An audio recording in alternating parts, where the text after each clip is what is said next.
so many of you here to join this panel discussion. Guys, thanks a million for taking the time to chat to us about scaling. So we may as well kick off straight away. Nate, since you're furthest away and I don't want to make you wait long for a question, let's just start off with a very general scenario. I have a prototype I've spent months putting it together, and I think, okay, right, this is the time I can finally start growing, turning this into a business, and think about making money and getting out to the world.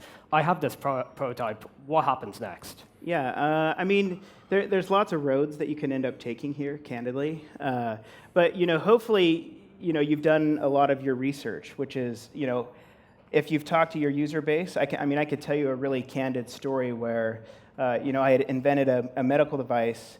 I had built a product for me, but not for we. And when I launched that product to market, not talking to any of my users, I ran my company into the ground the first year of launching a product. So, I think, some advice here would definitely make sure that you do, all your customer validation and research even before you build your prototype, because that's going to shape the prototype. And then once you have your prototype built, validate it with users before you go to design for manufacturing. Is that a common problem that some entrepreneurs would create? They'll see a problem and they'll say, "Oh, we need a product for that," and they'll develop it, but they'll think about their own situation instead of applying it to the wider audience. Is that one of a big problem that happens, or something that you might come across often? Yeah, I think it's actually getting better and better. And I think just technology has, especially in software development and technology, you can use a whole set of tools to get customer validation really quick.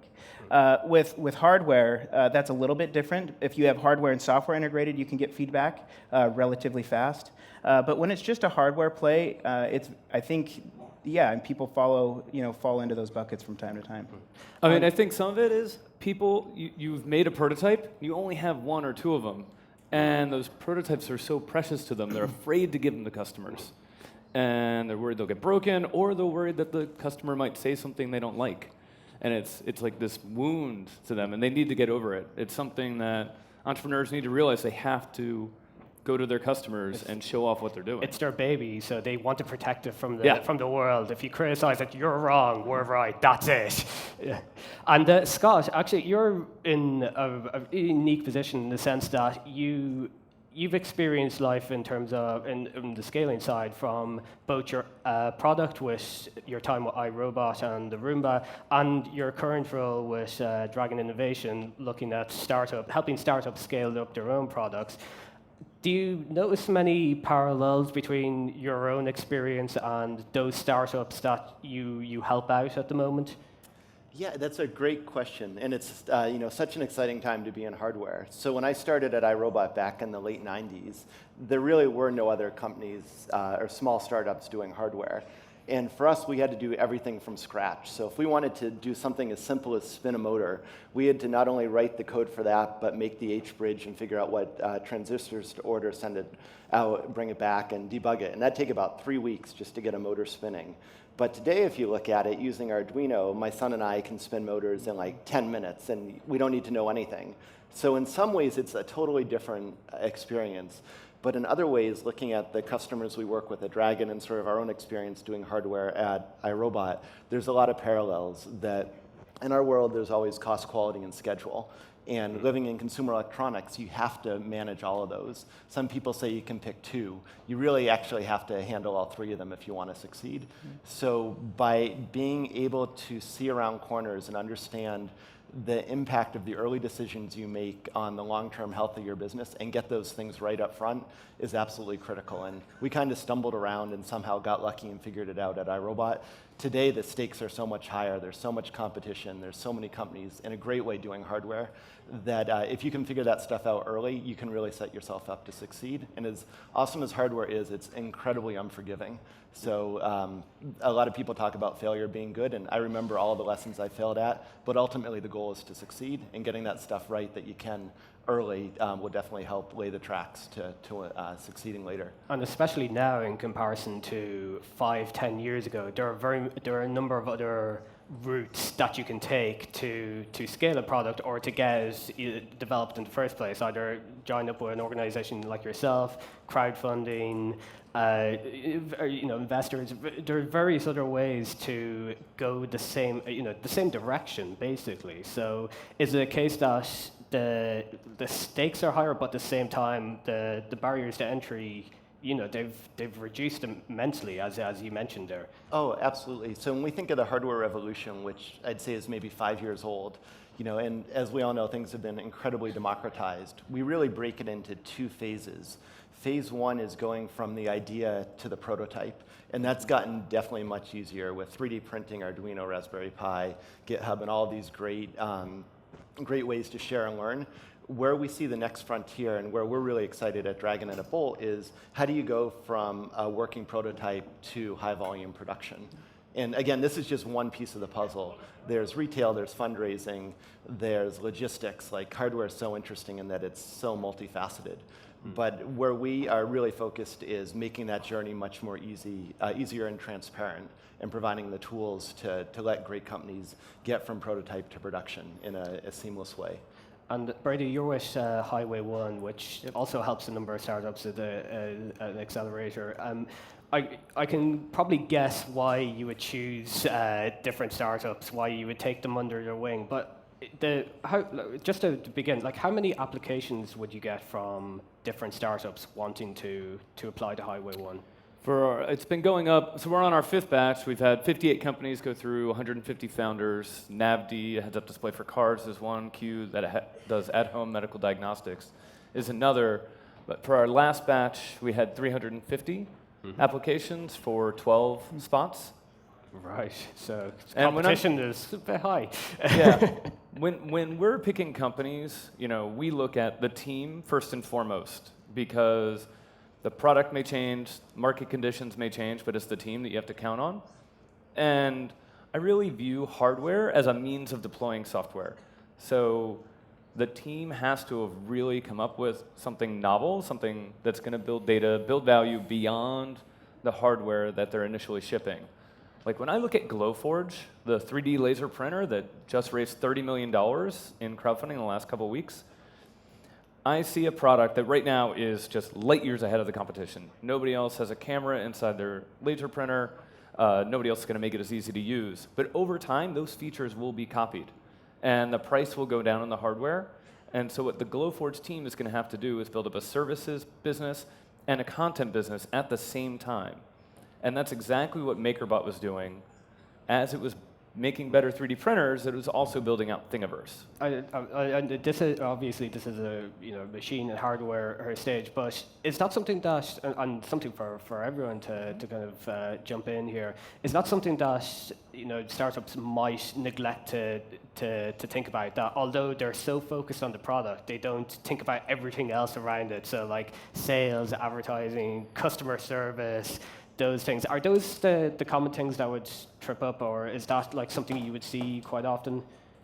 Oh, absolutely. The companies coming in are so focused on the object, they often forget about those other things. And that's the type of stuff that like Scott and I try to work with them on when they're at Highway 1 or at Bolt, is you have to think beyond the object. Because when I take a Sonos home, which is the multi-room speaker system, I look at the speaker for the first week, but then it's the remote that I use every day.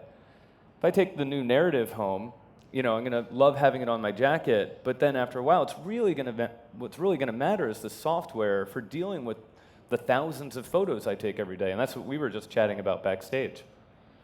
And speaking of Narrative, nice segue, by the way. It started off as a Kickstarter project, the original one, and you originally set out to raise $50,000 and raised more than half a million, which is a very impressive outcome. But when I was looking through the Kickstarter page before this talk, the thing I was struck by was just how much detail there was. behind where it's being manufactured, who is behind it, what the product does, the pros and cons. And there are two reasons behind that. Obviously, the first one would be transparency, because that's what Kickstarter is based on. But I imagine the second one is because when you're developing a product like that on your own, you have to have that foundation in place. Otherwise, it's going to trip you up sooner or later. Was that the case? Yeah, exactly. And we really wanted to be transparent with all the work we did before the campaign.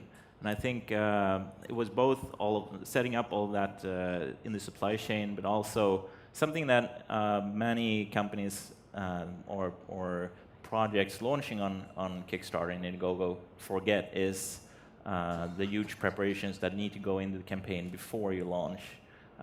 It's very easy to say, yeah, we're doing PR, we know all of that, but to actually do it is very takes a lot of work and a lot of time. And from crowdfunding in general, you get sort of market information, you get marketing, and you get the funding, of course. Did you get much help with the project or with the Kickstarter campaign, or was it just the narrative itself, the startup? Yeah, so the way we did it was actually that we brought in a seed financing before the Kickstarter campaign. Right. So Kickstarter was a go-to-market channel for us, our strategy. And so we had a lot of help with setting up the campaign, and we learned a lot from a network of both suppliers, as you mentioned, but also people doing PR, helping us with that, and so on. What we weren't at all prepared for was the overwhelming customer support load that immediately comes with a crowdfunding success. We had to spend 24 hours a day just answering messages on Kickstarter and outside. And that's probably the benefit of Kickstarter is it does act like a pre-order service in a sense, that you can gauge interest and you can gauge how big this project or how this product is going to grow. But at the same time, if you have overwhelming success, like you mentioned there's obviously going to be some drawbacks in the case of having to if you get, let's say 100,000 narrative cameras out, and when you wanted 10,000, that's fantastic, but that all of a sudden you have 100,000 people to tend to, because unfortunately with all kind of products, there's never going to be a 100% success rate. Something is going to go wrong one way or another, and you have to deal with that. Yeah.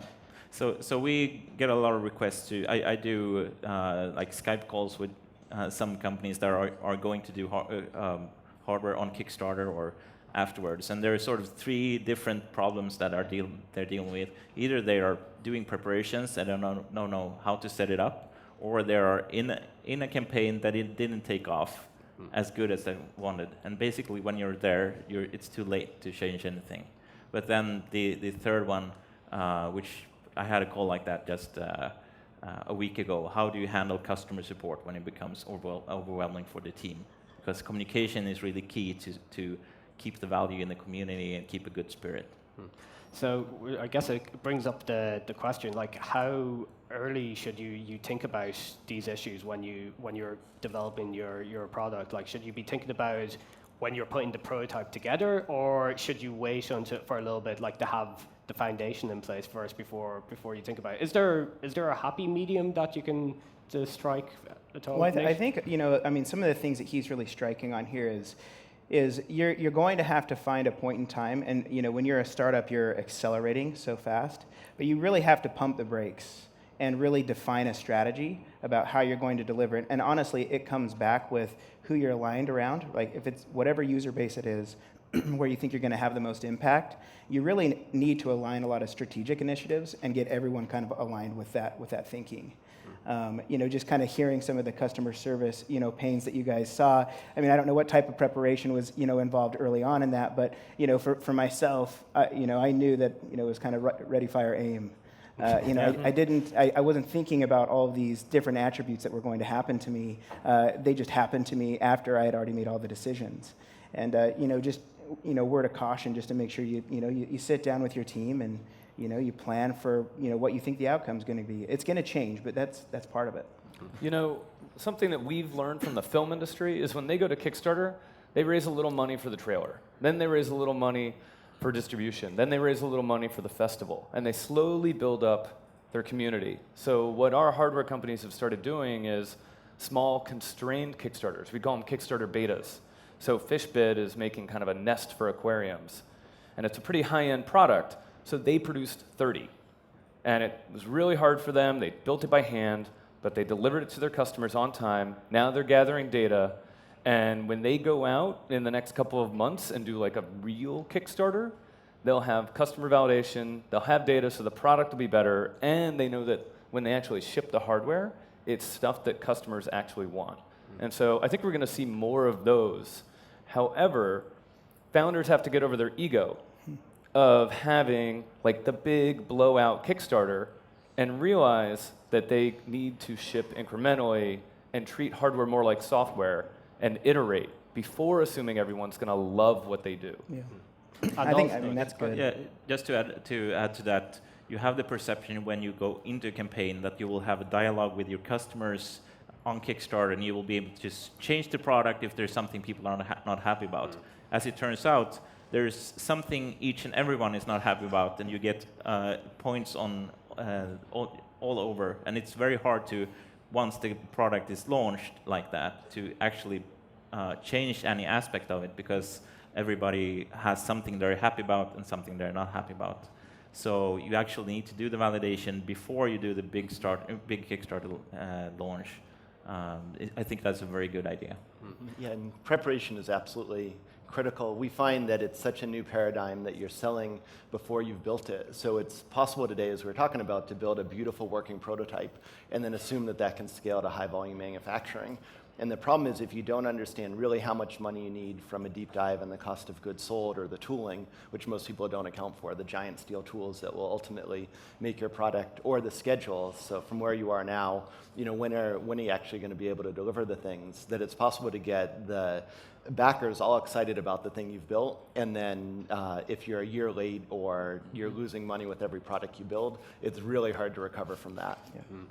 And as you were mentioned there as well, like the funding needed to create these products and manufacture them at scale is something that you don't initially think about, because you probably think the amount of money it takes to develop a prototype and you multiply that by like 500 and that's your overall production cost. But really you have manufacturing costs to take in, delivery as well. Like, are there many cases where startups say, or some startups might underestimate the costs of production, because that can balloon up very, very quickly without warning. I was going to say, to his point about founders kind of checking their egos at the door, the thing with a prototype and then going into DFM, right, design for manufacturing, is you actually have to be completely prepared for your product to change quite a bit. Mm-hmm. Like when you're building a product at scale, it does not look at anything sometimes like your prototype, but it's the same outcome. But you really do have to be prepared for what the product is going to become, I think, after you go through DFM. And I mean, by definition, if you're a startup, almost by definition, you're creating something new. And so you might have to invent some new manufacturing process. And that could end up being the big challenge that you face. And so manufacturing could go long, you could cut the wrong tools. You really you don't know what it's going to take. And VCs do not like to invest in inventory. They don't like to put their money down for working capital. And so they like to put in money to create the technology and to create the brand, but not at the bottom end of the smiley curve. And so that's where you want to work with partners like PCH or Flex, or perhaps get working capital from your crowdfunding campaign. I know this is going to be how long is a piece of string question, but when you have you have your prototype together, like how much time should you give yourself to get all these things in place? Like realistically, would it be just a few months? Could it even be a year, for example? Obviously different startups will have different expectations and different needs, but at the same time, from what I gather, they can't rush into this, because if they do, they're just setting themselves up for serious problems further down the line. Yeah, go ahead. Give yourself, Martin. You didn't really define now what period you were asking for, but that doesn't matter because in in a hardware startup, if you're asking yourself, how long is this going to take? The answer is always a year to a year and a half. Almost whatever you're talking about, because if you don't know already, that's the time period you're looking at. Yeah, I think that's very consistent. Like, we find to pick a great factory is about 6 weeks, and you'd think it'd be a lot quicker than that. You could just go on Alibaba and find it, but whatever you find there is probably not going to be the best partner long term, more often than not. So getting that relationship on solid ground is, at least 6 weeks, and then it's often about 9 months from when you hand it over to the factory until it starts rolling off the line. And then from there, you've got to build up enough inventory potentially to fill up a can, and then put the can on the water, and then it keeps going from there. So rule of thumb, probably a year is a good time frame. And the thing is the prototype is not the documentation. Like, nobody can build what you built by just handing over the prototype. You have to work out the documentation, how the product is going to be made, the CAD drawings. There's a lot more rigor that goes into it than a lot of people realize. And we're going to be wrapping up pretty soon, but just to finish up, like, very quickly, like, what would be the main piece of advice you would give to a startup who are thinking of scaling or growing their product? Nate, I'll start with yourself first. Man, there's a lot of pieces of advice I'd probably want to hand out, but I think I don't think we as entrepreneurs or founders, you don't spend enough time, and I'll come back to this, but really communicating a clear vision for your product, and really understanding. At Pluralsight, we actually boiled our entire business strategy down to 1 page, and that seems like it's impossible to do. But I just can't tell you how